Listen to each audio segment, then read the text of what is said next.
ga Zulaibiba. Samari sun san labarinsa. Zulaibiba sahabi ne daga cikin sahabban manzon Allah sallallahu alaihi wasallam. Wa kana rajulun damimul khalq, ya kasance mutum ne mai irin tawayayyar halitta na bawan Allah, gajere ne, wada ne, kiccen kasa, komai nasa dan karami ne. Laraba kuma suna son mutum dogo, zankalele, mai kyakkyawar halitta, mai zoro-zoron yatsu, mai karan hanci, mai gashi a kwance, to gashi sukansa duk a yanke bawan Allah. Amma ya yi imani, ga karfin imani, mutanen sama sun san shi, na kasa ba su san shi ba. Ya je ya nema aure a nan aka hana, ya je can ya nema aure aka hana, can ya nema aure aka hana, can ya nema aure aka hana. Ya zo ya ce, ya Rasulallah, wanda ya imani da kai, ya yarda da kai, ya bi ka, bare shiga aljanna ba, manzo Allah ya ce zai shiga aljanna. Bare ai matan hurul ini ba, manzo Allah ya ce za a aura masa. Me zai hana ya shiga aljanna, ai matan nasa ne automatic. Sai ce ma bala ashabuka yarfuduna anni. Me yasa sahabbanka ba sa aura mun? Na je na nema aure, na nema aure na an hana ni.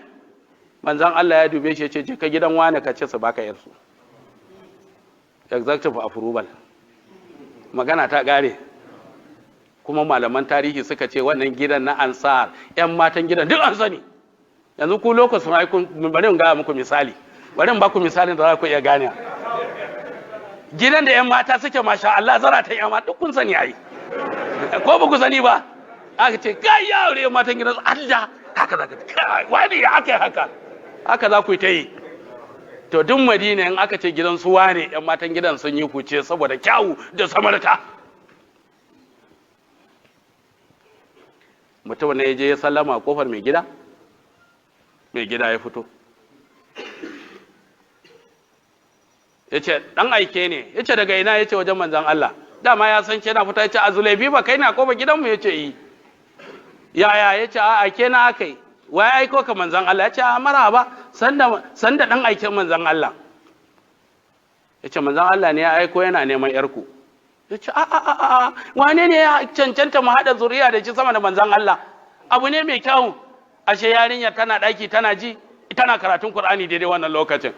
Ce ta uwar tana wasu ayyukanta, tana jin duk tattaunawa da ake waje.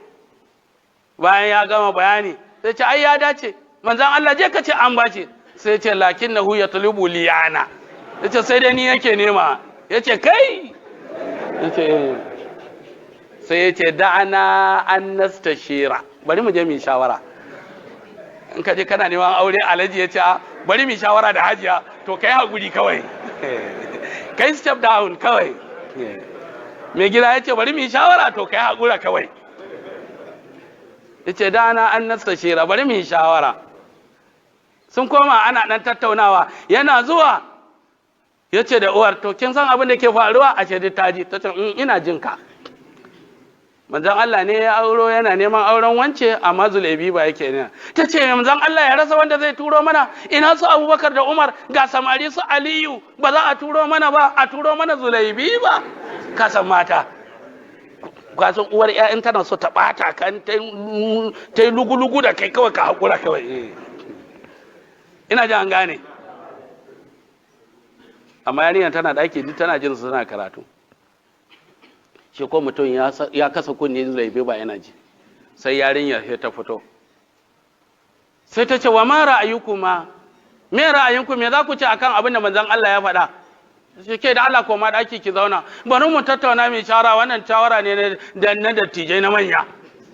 Sai yarinyar ta ce ina ai al'amarin ba haka bane. وما كان لمؤمنة وما كان لمؤمن ولا مؤمنة إذا قضى الله ورسوله أمرا أن يكون لهم الخيرة من أمرهم ومن يعص الله ورسوله فقد ضل ضلالا بعيدا. nan da nan yarinya ta karanto wa baba da mama aya ta ce wa ma kana li mu'minin, bai dace daga mu'mini namiji ba, baban kenan, wala mu'minatin, bai dace da mu'mina mace ba, mamar kenan. Idan qada Allah wa rasuluhu amran, idan Allah da manzo suka zartar da hukunci, an yakuna lahumul khiyara, wai su ce suna da zabi, bari mu yi shawara, bari mu tattauna. Cewa man ya'si Allah wa rasula, duk wanda ya saba Allah da manzo yayi bata me nisa. Sai ta ce idfa'uni ilayhi fa inna Allah la yudayyi'uni. ko aura mini shi. Allah madaukakin sarki da ya zartar da wannan al'amarin Allah ba zai zartar da ni ba. Kaji mumini, kaji imani, shi ya kasa kunne yana ji. Kafin uban ya fito yayi kwana a guje rarara ya ta wajen manzon Allah ya ce kai labari. Yace ya Rasulullah na je na kai bayani. Uban yaƙi, uwar taƙi, walakin albintu wafaqat. Uban yaƙi, uwar taƙi, amma yar ta karba. Magana ya ƙare kenan ko? Manzon Allah ya daga hannu ya mata addu'a na alkhairi. Malamai suka ce wannan addu'ar ya kasance dalilin kasance wata yar aljanna. Saboda ta karbi umarnin Allah da umarnin manzon Allah sallallahu alaihi wasallam. Ku duba fa Zulaibi bana. Akwai wata ranar mun je wa'azin mata, muna yi wa mata nasiha, muka dauko wannan tarihi muka kawo, wata ta yi haka zugudun. Ta ce kai wai tana mamaki. Wannan yarinya ce da aka aura mata irin wannan mutumin. Haka aka yi auren, aka ɗauko ta, aka kawo ta, aka kai ta ɗakin mijinta. Ango Zulaibi ba ya sha wanka malam, ya shafa turare, ya kama hanya. Zai je ya shiga ɗakin amarya sai ya rinka jin wata murya, da ya kasa kunne sai ji ana cewa ya khailallahi kabi, ya khailallahi zubuti. Jihadi za a fita.